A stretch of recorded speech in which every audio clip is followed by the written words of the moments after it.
يا أيها المدثر قم فأنذر وربك فكبر وثيابك فطهر والرجز فاهجر ولا تمنن تستكثر ولربك فاصبر فإذا نقر في الناقور فذلك يومئذ يوم عسير على الكافرين غير يسير ذرني ومن خلقت وحيدا وجعلت له مالا ممدودا وبنين شهودا ومهدت له تمهيدا ثم يطمع أن أزيد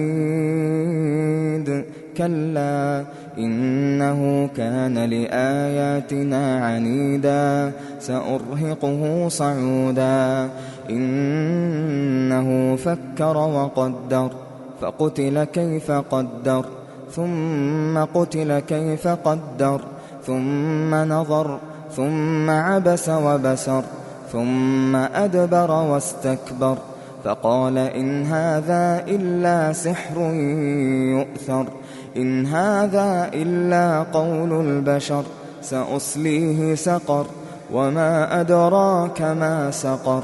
لا تبقي ولا تذر لواحة للبشر عليها 19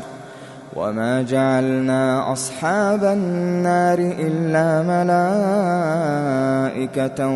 وما جعلنا عدتهم إلا فتنة للذين كفروا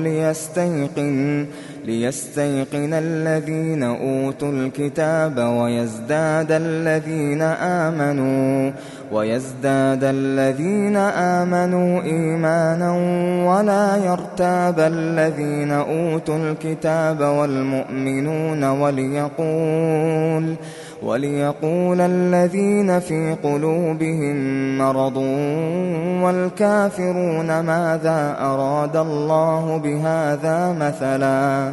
كذلك يضل الله من يشاء ويهدي من يشاء وما يعلم جنود ربك إلا هو وما هي إلا ذكرى للبشر كلا والقمر والليل إذ أدبر والصبح إذا أسفر إنها لإحدى الكبر نذيرا للبشر لمن شاء منكم أن يتقدم أو يتأخر كل نفس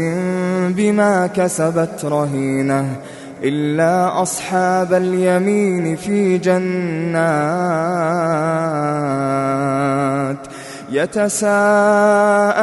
عن المجرمين ما سلككم في سقر قالوا لم نك من المصلين ولم نك نطعم المسكين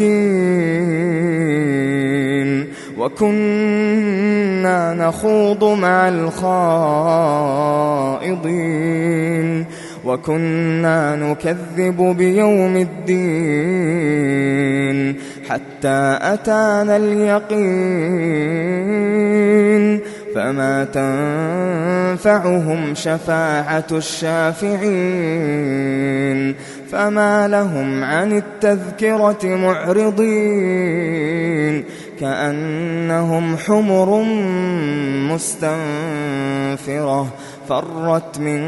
قسورة بل يريد كل امرئ منهم أن يؤتى صحفا منشرة كلا بل لا يخافون الآخرة كلا إنه تذكرة فمن شاء ذكره وما يذكرون إلا أن يشاء الله هو أهل التقوى وأهل المغفرة.